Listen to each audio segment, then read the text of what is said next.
This is America, not Israel. And it's time we started acting like it. Because for over 70 years, a foreign lobby has controlled our Congress, our speech, and our foreign policy. You can criticize Russia, you can criticize China, you can criticize Saudi Arabia, but criticize Israel? You're anti-Semitic, career over, canceled. In America, land of the free, we can't even question why we send billions to a foreign government without being destroyed. This isn't about anti-Semitism. This is about American sovereignty. This is about putting America first. And if you think that's controversial, that's exactly the problem. Saying America first shouldn't be radical, but they've made it that way. AIPAC, the American Israel Public Affairs Committee, was founded in 1951. That's 74 years of foreign influence on American policy. In 1973, their budget was $300,000. By the late 1980s, $7 million. Today, they're spending over $100 million per election cycle. For 7 decades, they've shaped American Middle East policy, not for American interest, for Israel's interest. They've become the most powerful foreign lobby in Washington, more powerful than the gun lobby, more powerful than Big Pharma. And if you're a congressman who votes against their interests, they'll spend millions to primary you out of office. This is a foreign government controlling American elections. In what world is that acceptable? May 2024, the House passes the Anti-Semitism Awareness Act, 320 to 91. Sounds reasonable, right? Wrong. The bill conflates criticism of Israel with anti-Semitism.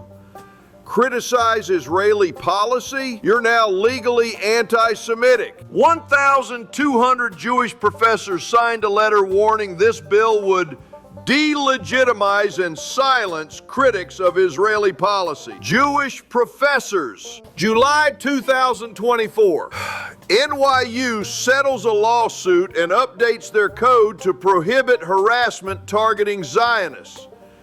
You can't even criticize an ideology now. Since October 2023, 15 federal lawsuits filed against 12 universities, creating immediate pressure to punish speech. Citigroup fired a banker for Israel-related social media posts.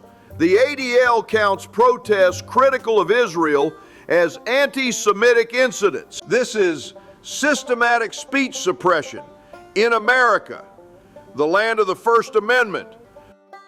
You can burn the American flag. That's protected speech. But criticize Israel? That's where we draw the line? 2024 election cycle. AIPAC spent over $100 million influencing American elections. Not Israeli elections, American elections. They targeted progressives who questioned Israel. They funded primary challengers. They bought Congress seat by seat. And in 2025, they've already spent $12.7 million for the 2026 race. They're not even hiding it anymore. This is a foreign lobby spending hundreds of millions to make sure American politicians vote for Israel's interests. Imagine if Russia spent $100 million on American elections, or China, or Iran. There'd be outrage, investigations, arrests. But when Israel does it, it's just lobbying, protected, celebrated. And if you question it, you're anti-Semitic. October 2025,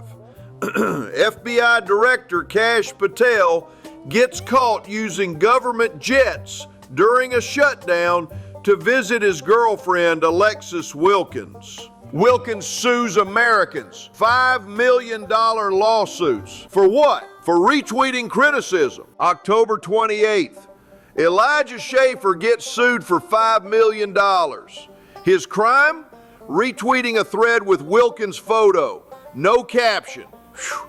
Just a retweet. Kyle Seraphin sued in August 2025 for podcast comments. Sam Parker sued for similar allegations. Americans being bankrupted for speech. Candace Owens questions Israel. Fired from Daily Wire in March 2024. Suspended from YouTube. Named Anti-Semite of the Year 2024. She questions the Patel-Wilkins relationship. Massive backlash. Calls for Patel's resignation. Her career systematically destroyed. October 24th, Randy Fine introduces his dual loyalty bill. October 25th, Patel jet scandal breaks. October 28th, Wilkins sues Americans for $5 million. So Americans get sued for $5 million for criticizing an FBI director's girlfriend. But AIPAC spending $100 million to buy Congress. That's protected lobbying. Your speech gets you bankrupted. Their foreign influence, totally protected. Here's how the game works. They wrap Israeli government policy in the anti-Semitism shield. Criticize the policy?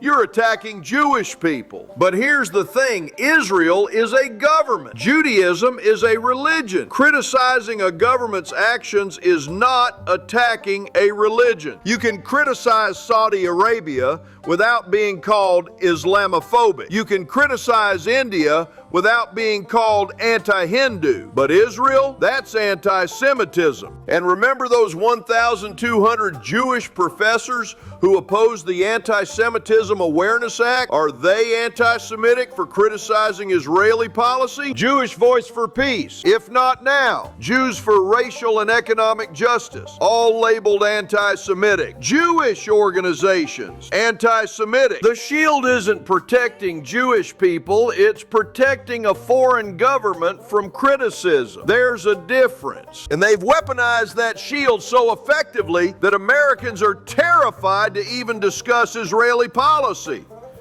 In America, land of free speech. Enter Randy Fine, Florida State Representative, IDF reservist, AIPAC darling, the perfect example of the dual loyalty problem. July 22nd, 2025. Let them starve away. October 2025. Israel should drop a nuclear bomb on Gaza. October 24th, 2025. He introduces H.R. 5817 banning dual citizens from Congress. The reason? Undivided allegiance to the United States. Undivided allegiance. That's what he says. But Fine is an IDF reservist. He serves in a foreign military. But here's the thing. If dual citizenship is a loyalty problem, then serving in a foreign military is an even bigger one. The bill should ban both dual citizens and foreign military service. So here's Randy Fine, IDF reservist, literally serves a foreign military, advocating for undivided American allegiance in Congress. He's the exact problem his own bill should address. He disqualifies himself. So here's the question every American needs to ask. Are we America first or are we Israel first? Because right now, with $175 million buying Congress, it sure looks like Israel first. If you criticize any other foreign influence, China, Russia, Ukraine, you're a patriot. But criticize Israeli influence, you're an anti-Semite. That's not protecting Jewish people. That's protecting a foreign government's grip on American policy. Randy Fine serves in the IDF while demanding undivided American allegiance. AIPAC spent $175 million buying Congress. And if you point this out, they'll call you anti-Semitic and try to destroy you. That's not dual loyalty, that's foreign control. And it's time Americans woke up to it.